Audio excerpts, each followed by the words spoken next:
आई थी मैं यहाँ पर। आप जानते हो कि पुनिया साहब हमारे साथ हैं और कुली को तो आप जानते ही हैं। तो सबने जो हैं समर्थक बहुत हैं, तो जल्दबाजी के अंदर कल ही मैंने उनको बताया कि मैं आ रही हूँ, तो जल्दी जल्दी में सारे इकट्ठे हो गए हैं। पर प्रोग्राम हम यहाँ पे हिसार का Subhe Singh Punia ex M L A उच्चा, ये प्रधान जी बैठे हैं निम्बल जी। हाँ, ये प्रधान जी हमारी, और ये हमारे स्पोक्स पर्सन हैं कुलबीर जी, तो प्रदेश के। सो आज तो जल्दबाजी के अंदर जो है कर लिया, पर फिर कुलबीर ने कहा और पुनिया जी ने भी कहा कि नहीं, प्रेस को ज़रूर एड्रेस करना। मैंने कहा भाई प्रेस को ज़रूर एड्रेस करूँगी। तो प्रोग्राम ऐसा कोई ख़ास नहीं है। फिर चाय चोए इन्होंने रख ली हैं, क्योंकि जो हैं कई लोग ऐसे हैं जो चाहते हैं कि आऊँ, तो वो उनके लिए मैं जाऊँगी। 10-15 जगह चाय हैं। फिर एक धरने पे जा रही हूँ, वो वहाँ पर हाँ, दूरदर्शन पे भी जाएंगे? नहीं, वहाँ का नहीं है। नहीं, वहाँ का नहीं है। फिर उधर से आगे एक दो शादियाँ हैं। सो ये आज प्रोग्राम बेसिकली ये है मेरा। कोई वैसे पॉलिटिकल प्रोग्राम के लिए नहीं आई हूँ मैं, बट आपको निराश नहीं करूँगी। पॉलिटिकल प्रोग्राम जो है, ये विधानसभा सत्र खत्म हो जाएगा, बजट सेशन है मेरा, 16 तारीख से शुरू है। तो अगले महीने कभी जो है हम यहाँ पर प्रोग्राम करेंगे किसी टाइम। तो बड़ा प्रोग्राम करेंगे। कार्यकर्ता के द्वार पर। हाँ जी, हाँ जी, वही प्रोग्राम्स जो हैं वो होना तो था, पर फिर बीच में ये विधानसभा सत्र आ गया, इसलिए जो है थोड़ा सा स्थगित करना पड़ा। हरियाणा में 2 प्रोग्राम चल रहे हैं। हाँ हाँ, एक किरण चौधरी के साथी, एक वीरेंद्र सिंह के साथी, क्या फर्क है? अब ये तो मुझे तो मालूम नहीं। मैं अपना बता सकती हूँ आपको। मेरा तो ये है, पुराने साथी हैं, पुराने लोग हैं सारे के सारे, उनके साथ मिलन जुलन है, और जो है सबके साथ बैठ के चर्चा हो जाती है, बातचीत हो जाती है, और मेरी भी पहचान हो जाती है, उनकी भी जो है दूर दूर से जो है पुराने लोग बहुत हैं, आप जानते हो, चौधरी बंसीलाल जी के भी हैं, और नए भी लोग जो हैं बहुत जुड़ते हैं। तो उस तरह से जो है, पर 3-4 इश्यूज़ हैं जो मैं आपके सामने अभी रखूँगी, जो बहुत अहम है और जो मैं विधानसभा में उठाने जा रही हूँ। एक तो इशू है OPS का, बहुत ज़बरदस्त तरीके से पिछले जो सत्र था उसमें भी मैंने उठाया था, ये ओल्ड पेंशन स्कीम जो है। अब ये जो ओल्ड पेंशन स्कीम है, ये इफ़ेक्ट करती है करीब 1,55,000 या 75,000 जो है हमारे कर्मचारी हैं, जो रिटायर्ड कर्मचारी। अब जिस तरह से सरकार ने इनके जो है पूरी तरह से ख़त्म कर दिया OPS, तो उसके पूरी तरह से पूर्ण तरीके से मैं खिलाफ हूँ, क्योंकि मेरा मानना ये है कि जो रिटायर्ड आदमी है, कर्मचारी है, उसने सारी उम्र भर उसने अपने घुटने घिसे हैं, सरकार की सेवा करी है, जनता की सेवा करी है, और वो उस नौकरी के अंदर ये इसलिए जाते हैं। नौकरी किस लिए लगता है आदमी की, भाई मेरा बुढ़ापे के अंदर जो है पेंशन मिलेगी, उसका जो है सिक्योरिटी जो है मेरी होगी, और वही सिक्योरिटी आप ख़त्म कर दें। आज के दिन आप जानते हैं कि बच्चे भी जो हैं, ज़माना ऐसा आ गया है कि जब तक कुछ हाथ में ना हो बच्चे भी पूछते नहीं हैं, कुछ हाथ में होगा तो फिर ज़रूर पूछ लेते हैं। तो ये हालात जब ऐसे हो जाते हैं, और जब इस तरह से जब स्टेट की तरफ से एक्शन होता है, तो ये बहुत ही दुर्भाग्यपूर्ण है। और कभी भी स्टेट की तरक्की जो है, अब कहने के लिए क्या बात है, जब पूछा गया कि भाई आपने ये क्यों करा है, कि भाई बहुत ही ज़बरदस्त वित्तीय बोझ जो है वो एक्सचेकर के ऊपर पड़ेगा, ये ओल्ड पेंशन स्कीम का, ये जो है दलील दी जा रही है। अब वित्तीय बोझ और पड़ेगा, तो फिर आगे जो है उसका विकास कार्य जो है, जब इतना पैसा पेंशन के अंदर निकलेगा तो विकास कार्यों के अंदर पैसा हम नहीं लगा पाएंगे। तो ये उनकी दलील है। लेकिन मेरा मानना ये है कि जब तक आपका ह्यूमन रिसोर्स वही अगर खुश नहीं है, तो पैसा कहाँ से आप कहाँ लगाओगे और क्या करोगे। सब कुछ जो है, everything is being done for the people ना, लोगों के लिए करा जा रहा है। अब वही लोगों को आप जो है आप निराश कर रहे हो, बुढ़ापे के अंदर उनका सहारा छीन रहे हो, तो इससे ज़्यादा दुर्भाग्य की बात नहीं हो सकती। क्योंकि सरकार का काम ये होता है कि अपने लोगों को सिक्योरिटी दे, और सेंस ऑफ कहते हैं एंटाइटलमेंट, वो इस तरह से दे कि भाई हाँ, कि हमारा सब कुछ ठीक है, जान मान की उनकी रक्षा हो, विकास हो, और जो है एक सिक्योरिटी मिले हेल्थ केयर के साथ, एजुकेशन के साथ। दिस इज़ व्हाट सरकार इसलिए होती है। सरकारें खाली इसलिए थोड़ा ना कि पैसे कमाओ और वो करो। आज जो है हरियाणा के अंदर इतने ज़बरदस्त जो है हम कर्जे के अंदर डूबे हुए हैं, कि जो कर्जा, अब बजट में मैं ये बात कहूँगी कि कर्जे को सर्विस करने के लिए कर्जा उठाया जाए। तो ये साफ दर्शाता है कि सरकार की किस तरह की नीतियाँ हैं, कि जिससे इनका संभल ही नहीं रहा है काम, कि इनको कर्जे पे कर्जा इनको लेने पड़ रहा है। और फिर इस तरह की बातें, मतलब उसको पूरा करने के लिए बुढ़ापे का सहारा जो पेंशन है उसको ख़त्म करी जा रही है, तो उसके हम विरोध में हैं। और कांग्रेस पार्टी की तरफ से मैं ये बात कहना चाहती हूँ कि हमारी पार्टी पावर में आते ही सबसे पहला काम जो होगा वो इनकी बहाली होगी। दूसरी बात जो बहुत अहम है वो ये है कि आज मैंने ये देखा है कि ये PPP, ये जो है परिवार पहचान पत्र, ये बन गया परेशान पहचान पत्र। सच्चाई है ये, इसको जोड़ा जा रहा है आई कार्ड के साथ, पैन कार्ड के साथ, सारा कुछ करा जा रहा है। सारी सुविधाएं जो हैं खाली इसी के ज़रिए मिलती हैं। देखिए, मैं IT के ख़िलाफ़ नहीं, विधानसभा में भी ये बात मैंने कही कि IT जो है आगे की तरक्की के लिए बहुत ज़रूरी है, लेकिन जब उसका क्रियान्वयन सही तरीके से धरातल के ऊपर नहीं होता तो उसका क्या फ़ायदा होगा। अब जो है आधे टाइम पर तो जो हैं पोर्टल्स जो इन्होंने इतने सारे बना दिए हैं वो पोर्टल्स खुलते नहीं हैं, आधा घंटा खुलेंगे, 1 घंटा खुलेंगे, वो भी जो है मारा मारी इतनी ज़बरदस्त हो जाती है। फिर बिजली नहीं रहती आधे टाइम जो है आप जानते हो इंटरनेट नहीं होता। तो ये सारी की सारी जो हैं परेशानियां इतनी ज़बरदस्त आ गई हैं कि लोग जो धरातल के ऊपर हैं, क्योंकि मैं तो गांव के अंदर काम करती हूँ, धरातल पे लोग आके रोते हैं कि बेटी हमारे को तो बिल्कुल ही जो है नाश हो गया। अब आपको मैं इसका एक छोटा सा उदाहरण बताती हूँ कि हमारे लोग जो हैं वो अभी तक इसमें शिक्षित नहीं हैं। जो शिक्षित है उसके लिए तो ठीक है, जो शिक्षित नहीं है उनको तो बहुत ज़बरदस्त परेशानी का सबब बन गया है। वो एक आदमी, सब मुझे ये बता रहे थे किसान भाई और गांव के अंदर, कि एक आदमी घर के अंदर ऐसा हमारे को तय करना पड़ रहा है जो थैला भर लेकर पूरे के पूरे कागज़ लेके इधर से उधर हाँटता है, इधर से उधर, उधर से इधर। कोई भी चीज़ जो है अगर गलत तरीके से उसका अपलोड हो गया है, ये आपके साथ भी हुआ होगा, ये जो है प्रॉपर्टी ID भी जो है उसको सही करवाने के लिए जो है उसका पसीना निकल जाता है, फिर भी सही नहीं होता। और सरकार ये कहती है कि हम सारा कर रहे हैं। सच्चाई के अंदर धरातल के ऊपर ये काम नहीं हो रहा है, जो मैंने देखा है, क्योंकि मैं सारे गांव के अंदर दौरे करती हूँ और लोगों से पूछती हूँ।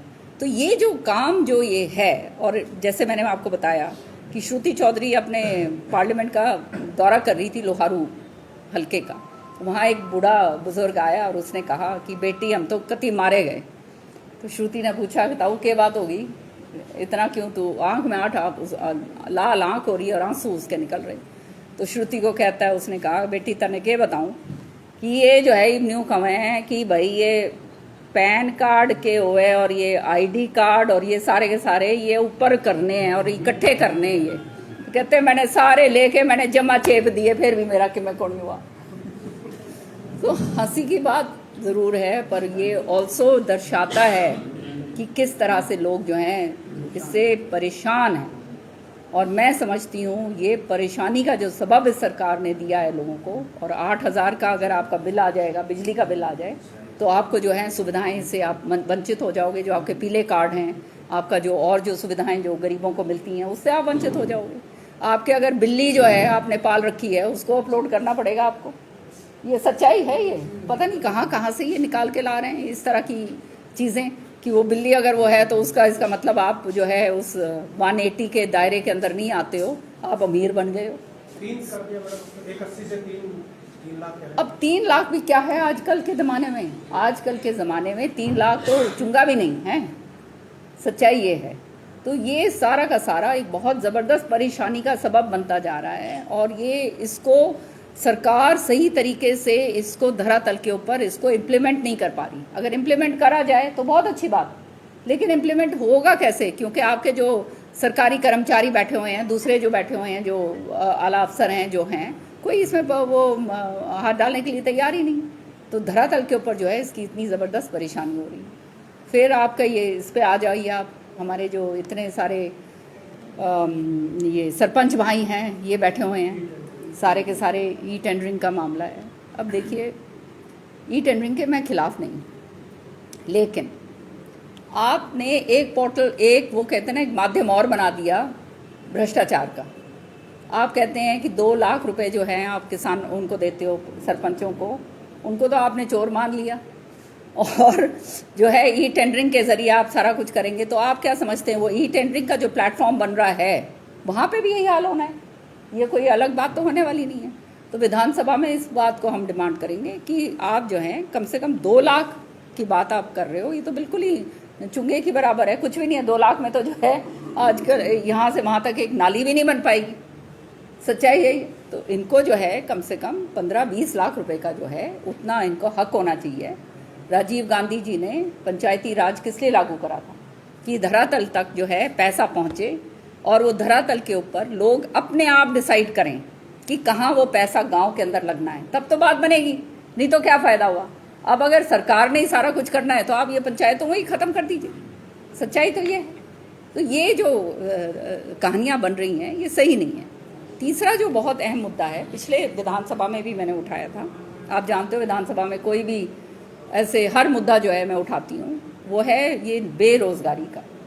इतना ज़बरदस्त बेरोज़गारी का आलम है। 37.7% जो है CMI की रिपोर्ट के अनुसार आज हरियाणा जो है अव्वल है, किसी अच्छी चीज़ में नहीं, बेरोज़गारी में पूरे हिंदुस्तान के अंदर। तो ये तो हमारे लिए बहुत ही शर्म की बात है और सिर नीचे झुकाने वाली बात है। जो स्कैम्स हुए हैं, जो अटैची कांड और ये कांड और वो कांड नौकरियों के लिए, उस सब हम जानते हैं, उसमें नहीं जाऊंगी। लेकिन ये जो CET बनाया है, कॉमन एलिजिबिलिटी टेस्ट जो बनाया है, ये जो है 3 साल के लिए जो इन्होंने बना दिया है, ये बच्चों के साथ एक बहुत ही ज़बरदस्त कटुरखा। क्योंकि जो बच्चा वो उसके अंदर उस समय अपेयर नहीं कर सकता, तो 3 साल तक तो इसका मतलब वो वंचित रह गया। हो सकता है उसमें उसकी उम्र निकल जाए, आगे कुछ भी हो जाए। सो विधानसभा के अंदर मैंने ये बात पिछली बार भी रखी थी कि आपको CET का 3 साल का मकसद क्या है। अगर आप बच्चों को मदद करना चाहते हो, उनको रोज़गार दिलवाना चाहते हो, तो आपको इसको हर साल कंडक्ट करना चाहिए ताकि बच्चों को जो है मौका मिले और वो जो है वो टेस्ट के अंदर पार्टिसिपेट करें। उसके बाद जो नंबर आते हैं, जिस तरह से आते हैं, वो आप काम करिए। ये इस तरह से ये बात है। लेकिन ये सरकार जो हठकर्मिता का जो ये रवैया है, ये नौजवानों के प्रति सही नहीं है। और 3 साल में जब एक बारी करते हो तो कैसे आपने देखा है किस तरह से जो है लोग कहाँ से आते हैं, बुरी तरह से जो है उसके अंदर ऐसा आलम हो जाता है कि पूरी तरह से जो है कोई किसी तरह से अंकुश नहीं होता। बच्चे जो हैं माँ बाप के साथ आते हैं, दुखी होते हैं, आधे दे पाते हैं, आधे नहीं दे पाते। और ये स्वराज, ये जो है रोज़गार योजना जो इन्होंने शुरू करी है, कौशल रोज़गार योजना जो इन्होंने शुरू करी है, ये भी, इसके बारे में मैं आपको बताना चाहती हूँ, लोगों को मालूम होना चाहिए। विधानसभा में ये जब प्रश्न मैंने पूछा तो ये बात कही गई विधानसभा के अंदर कि खाली 1 साल के लिए है ये नौकरी, पक्की नौकरी नहीं है। तो मैंने पूछा कि आप जो है इसको लीगल दर्जा क्यों नहीं दे रहे हो, कौशल रोज़गार योजना को। तो वो लीगल दर्जा कैसे दें, क्योंकि अगर लीगल दर्जा दे दिया तो फिर मनमानी से जो है उनको निकाल नहीं सकते। अब एक लेडी आई, उसका कहते हैं उसको रोज़गार का पूरा पत्र मिल गया कौशल रोज़गार में, और तीसरे दिन में उसको बाहर निकाल दिया। तो इस तरह के बहुत सारे केसेस हैं। तो किसी भी तरह से वो कोई परमानेंसी की तो बात छोड़ो, मतलब किसी भी तरह से कोई, जैसे आदमी को रोज़गार मिलके थोड़ी संतुष्टि होती है, वो चीज़ का मामला नहीं है। तो सरकार को इसके अंदर देखना चाहिए, जब इनके पास 33,000 से भी ज़्यादा नौकरियां जो हैं वो लंबित हैं, PTI और ये जो टीचर्स की हैं उसकी हैं, अलग से जो है, चाहे हेल्थ के अंदर हो, चाहे एजुकेशन में हो, चाहे और दूसरे जो ये विभाग हैं उनके अंदर हो, इतनी सारी नौकरियां 1 लाख कुछ हैं आज के दिन। तो वो नौकरियां दो आप लोगों को ताकि रोज़गार मिले। यहाँ एक बात मैं ज़रूर कहती हूँ, सारे गांव में मेरे को जब लोग बताते हैं, कहते हैं जी हमारे बच्चों के जो है ना ब्याह होने बंद हो गए, क्योंकि छोरी देखे राजी को नहीं, कोई बेटी नहीं। जहाँ जिस लड़के के पास रोज़गार नहीं होगा तो कौन शायद बेटी उसको देगा। सो ये एक सामाजिक प्रॉब्लम भी बनता जा रहा है, और सामाजिक प्रॉब्लम बनेगा तो आप समझ सकते हो लॉ एंड ऑर्डर इसके ऊपर कितना ज़बरदस्त जो है इसके ऊपर इफेक्ट हो सकता है। तो ये सारा इंटरट्वाइंड है, सारा का सारा। ये सरकार जो है, मैं समझती हूँ हर तरीके से जो है असमर्थ है, चाहे लॉ एंड ऑर्डर हो, चाहे रोज़गारी का मामला हो, चाहे हमारे किसान भाइयों की बात हो, चाहे ये हमारे सरपंचों की बात हो, ये OPS सरकारी कर्मचारियों ने बहुत ज़बरदस्त तरीके से इनको वोट करा था पिछली बार जब इलेक्शन था। मुझे याद है सरकारी कर्मचारी पूरी तरह से जो है इनके पक्ष में थे। आज उन्हीं के ऊपर इतनी ज़बरदस्त गाज डाल दी है। ये सारे बहुत अहम मुद्दे हैं जो विधानसभा के अंदर बजट सेशन के अंदर डांट रहा है, वो कहा था आपने इसको लेकर माफी भी मांगी है कि मेरी गलती हो गई। अब भाई आपने जो बात ये पूछी है बात सही है, तो माफ़ी मांग ली ना उसने, अब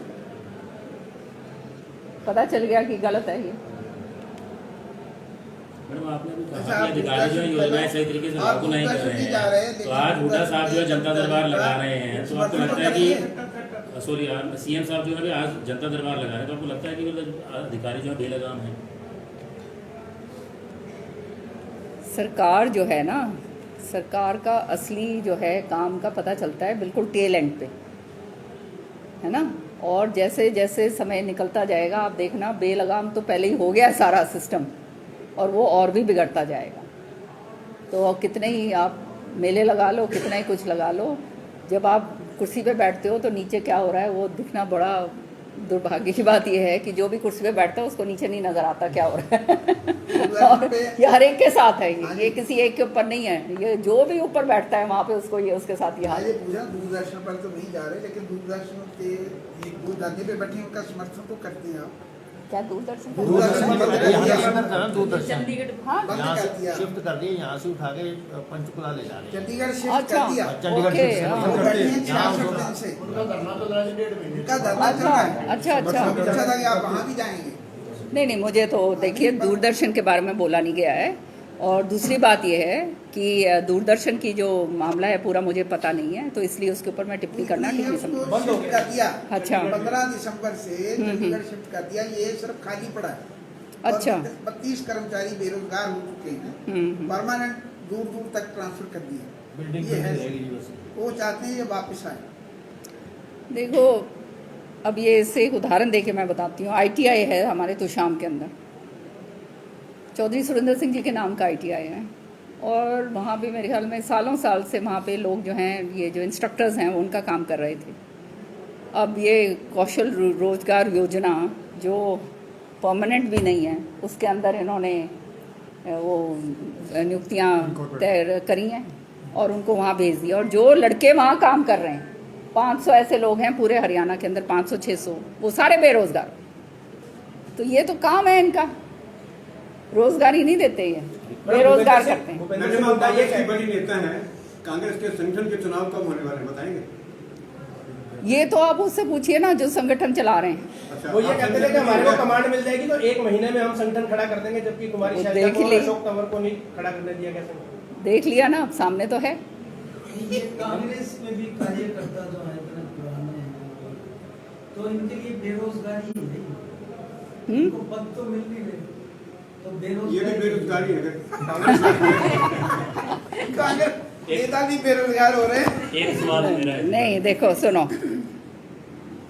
हमने तो संगठन के बिना ही काम करा है भैया, और बिना काम करते आ रहे ये हो रहा है। हैं, और आप देख रहे हो पूरे हरियाणा के अंदर कर रहे हैं, है ना। एक छोटा सा सवाल है मैडम, हाँ जी। नेताओं को काले कपड़े से डर क्यों लगता है?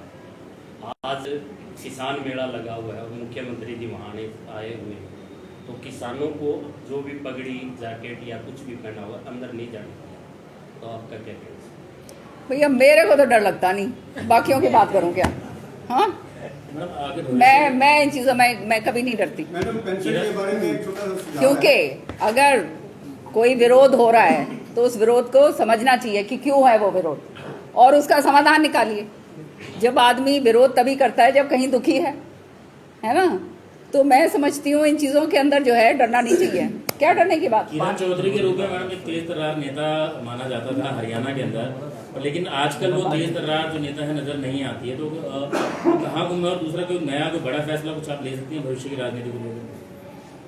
नहीं, मैं पूरी बात नहीं सुनी आपकी। सबसे पहले तो ये कि किरण चौधरी जो तेज तर्रार नेता के रूप में जानी जाती रही हैं हरियाणा में, पर लेकिन आजकल वो तेज तर्रारपन जो नजर नहीं आता है अच्छा। किरण चौधरी का, और आज भविष्य की राजनीति को लेकर भी क्या आप बड़ा फैसला कोई ले सकते हैं? ये भाईजान, ये आप कह रहे हो, वो दूसरों से पूछ लो, उनके सबके तो नाक में दम हो रहा है। वो तो ये कह रहे हैं कि किरण चौधरी गई, अब जा रही है दिल्ली। इतना घबराते हैं मेरे से कि किरण चौधरी नजर आती है सारी जगह, तो आप समझ सकते हैं कि किरण चौधरी का कितना वजूद होगा। वो कह रहे हैं हमें बीजेपी में भी नजर आ रही है। ये वो उनकी मंशा ये है कि अच्छा ये वो कहते हैं ना, इसकी वो कटे यहाँ से, कि हमारा रास्ता खाली हो, पर इतने आसानी से रास्ता खाली करने वाली तो नहीं हूं मैं। बहुत अच्छी बात आपने बताई। एक पेंशन के बारे में छोटा सा सुझाव है। हाँ जी, हाँ जी। 30-35 साल की नौकरी करने के बाद, तनख्वाहें लेने के बाद, भारी भरकम तनख्वाहें लेने के बाद उनकी पेंशन की चिंता है। एक मिनट, आपके एक मैं बोलने से पहले, ये पहले वाले उसमें, और आपको एक बात और मैं बताना चाहूंगी आपके प्रश्न पे। विधानसभा के अंदर हर मुद्दे के ऊपर जो स्टेट से रिलेटेड मुद्दा है, जो जनता के हित का मुद्दा है, अगर कोई उस मुद्दे के ऊपर बोलता है हर रोज, तो वो किरण चौधरी बोलती है जी। आप ये विधानसभा की बात और कर ये रहे मैं हैं। नहीं कह रही, मेरा रिकॉर्ड कह रहा मैम विधानसभा की बात कर रहे हैं, जब अभय सिंह चौटाला अपने भतीजे और डिप्टी सीएम पर आरोप नहीं, लगा अब रहे इनकी थे। बात पूछ लें जरा। हाँ हाँ, एक बताइए। छोटा सा सुझाव ये था, हाँ जी, 30-35 साल तक एक आदमी नौकरी करता है, सारी उम्र तनख्वाह पाता है, बिल्कुल। उसको बुढ़ापे में भी पेंशन मिले 60 साल की उम्र के बाद, ये चिंता तो सबको है।